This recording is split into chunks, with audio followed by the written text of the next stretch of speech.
Hey guys, welcome to Homework with Miss Ray. Really excited about this this story that we're going to be reading today. Not only is it super short, but it's really interesting.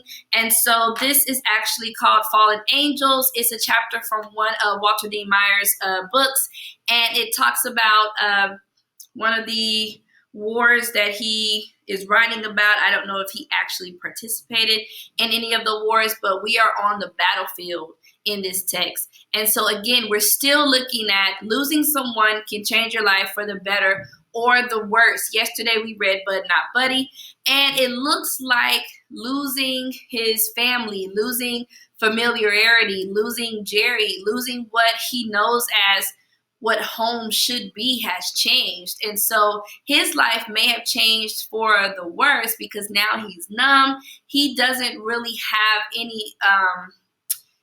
anything to expect as far as something positive. And so what we're looking at right now is another aspect of this concept. So we do have an essay that we're preparing for, where we are going to write an essay explaining the importance of how moments of pain can help you grow in your life. Even though Bud experienced a lot of pain, has he learned something that is valuable that he can use in the future? So we're going to shift gears. Now we're not with a 10-year-old, but now we're with a grown man in the military. What type of experience can we gain from him to look at pain and how it helps us grow? All right, here we go. We're still doing visual annotations. Your paper should look like mine when I take it up tomorrow. The ARVNs were the first to start to move out. Word had come that a 2nd North Vietnamese battalion was moving toward the area. We had to get out and get out quickly. We made as many litters as we could to carry out the wounded. The question came up as to what to do with the dead. So I have actions here.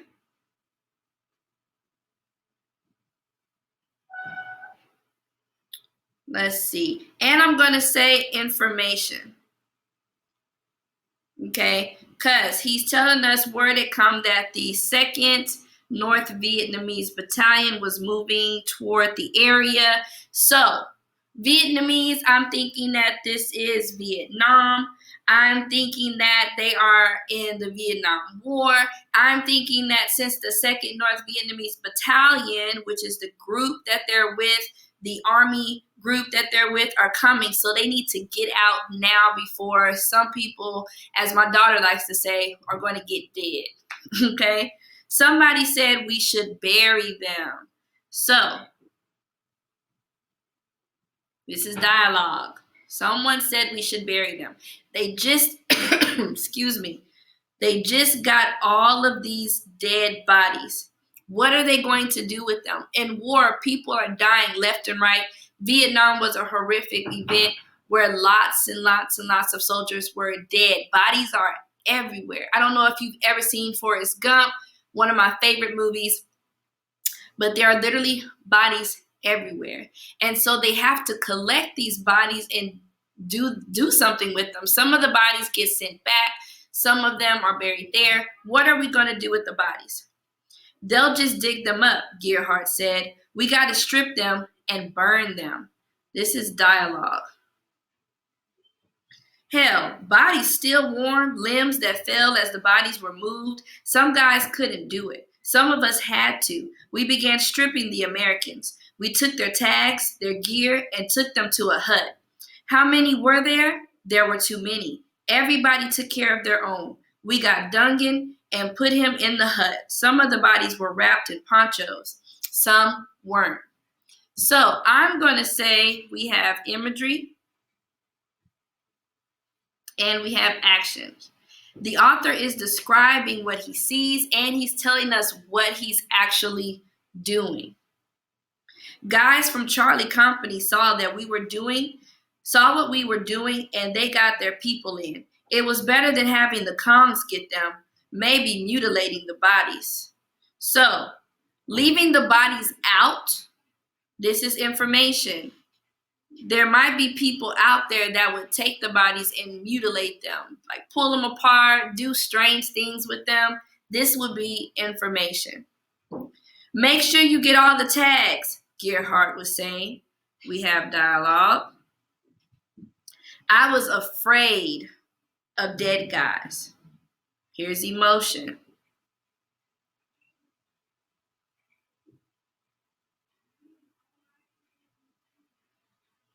I saw them, arm limbs, faces sometimes twisted in anguish, mostly calm, and I was afraid of them.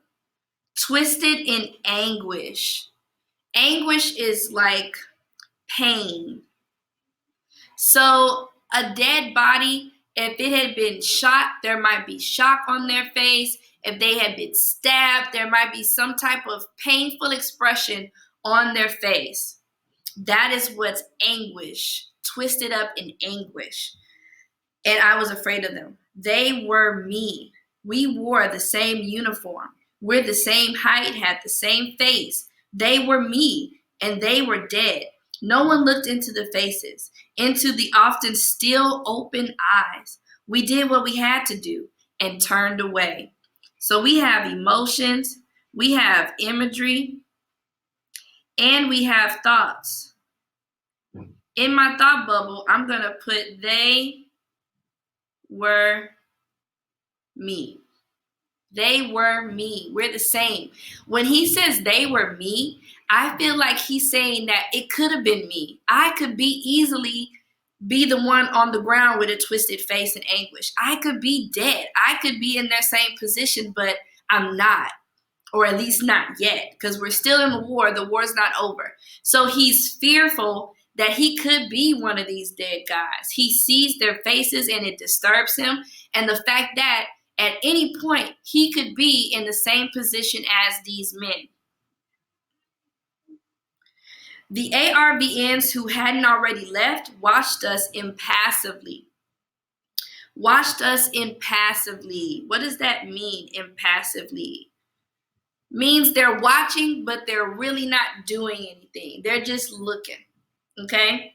They didn't want any part. Here we go. Impassively, right here. They didn't want any part of what we were doing.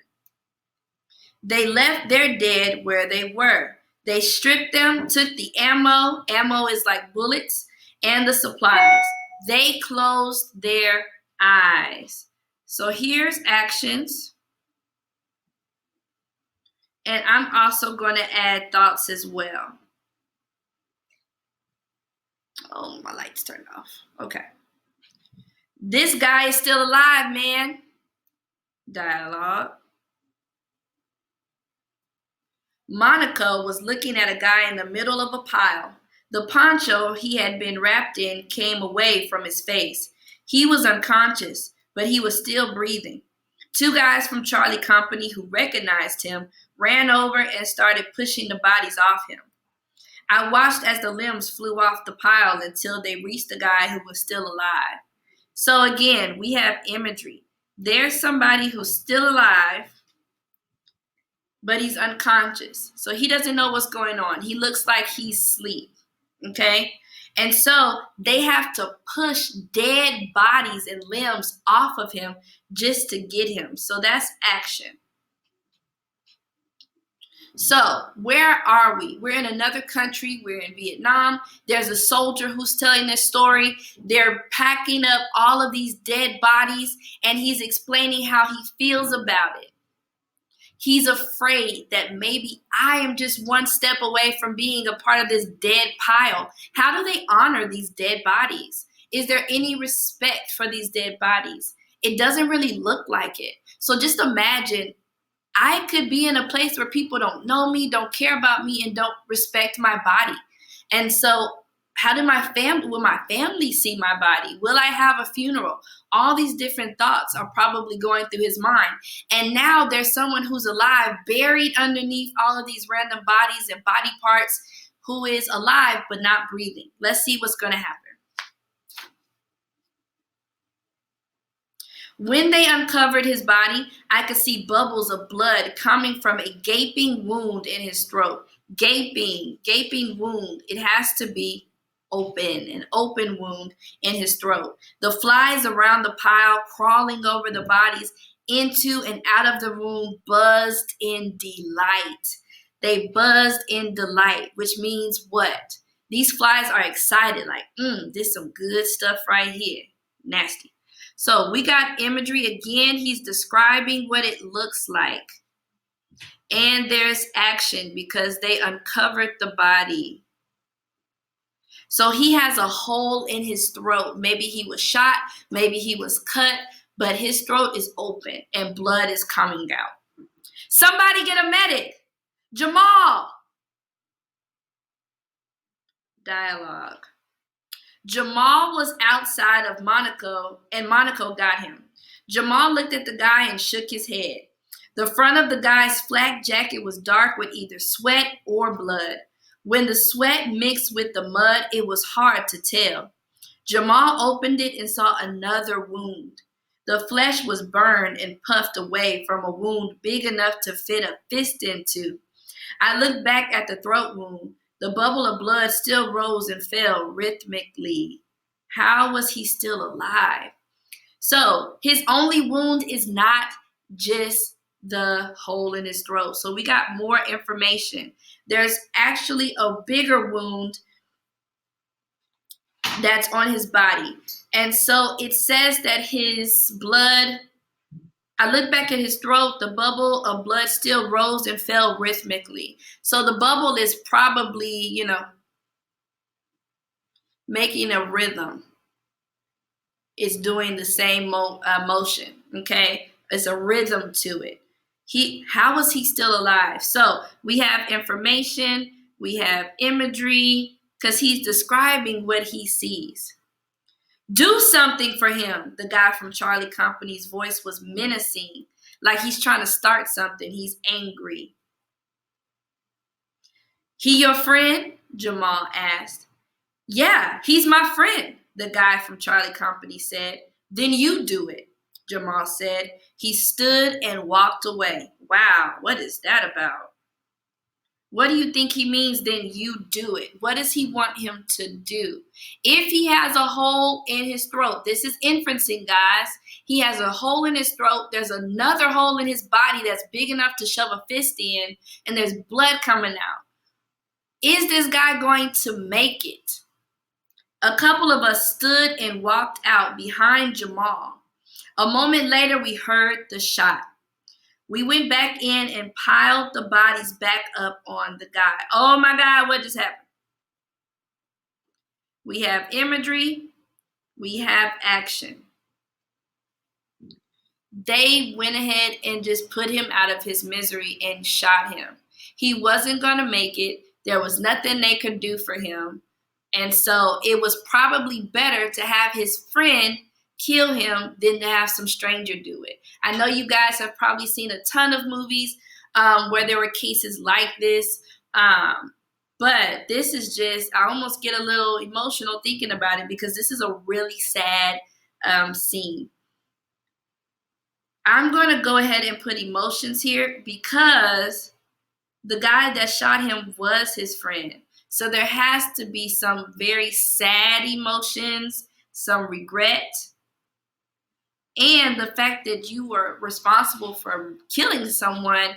All of those emotions, I can't even imagine. So they got a flamethrower and we moved away from the hut. The smell of burning flesh came quickly. I knew the smell wouldn't leave me quickly. Maybe it never would. So this is thought and actions and emotion. When he says the smell wouldn't leave, does he mean the smell or does he mean the memory? What do you think? Will he always remember this moment? Was this the only moment that was like that, or has this happened before? All right. Let's look at our Tim's grandma sheet, which we are only focusing on the back. What is going on?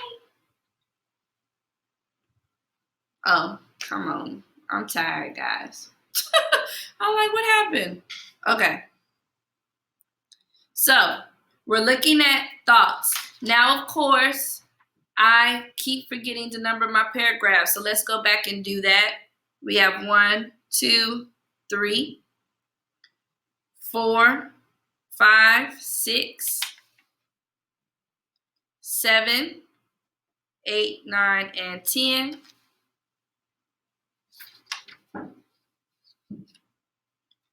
11, 12, 13, 14, 15, 16, 17, 18, 19, and 20. Okay? Now, I am not going to do these with you today. I am going to challenge you to do these on your own. We have done the visual annotations. We have numbered our paragraphs. What I want your paper to look like. Give me the paragraph numbers. What paragraphs are you using to support your answers? I don't want any baby stuff, guys. Give me complete and solid thoughts. We have read this. We have talked about it. When I say we, I've talked about it. I want to know your thoughts.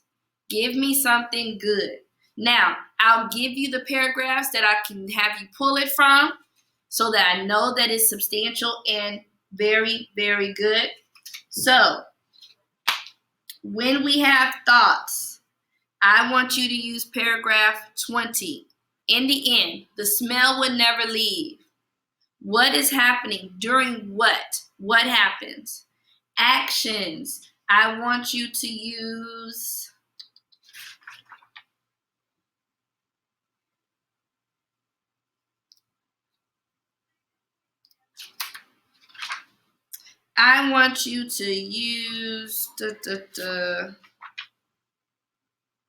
paragraph 19.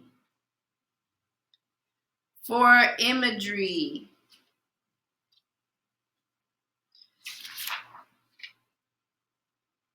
I want you to use paragraph 7. For emotions, I want you to also use paragraph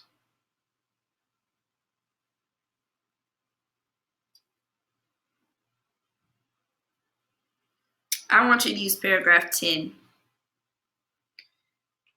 For dialogue, I want you to use 15 through 18.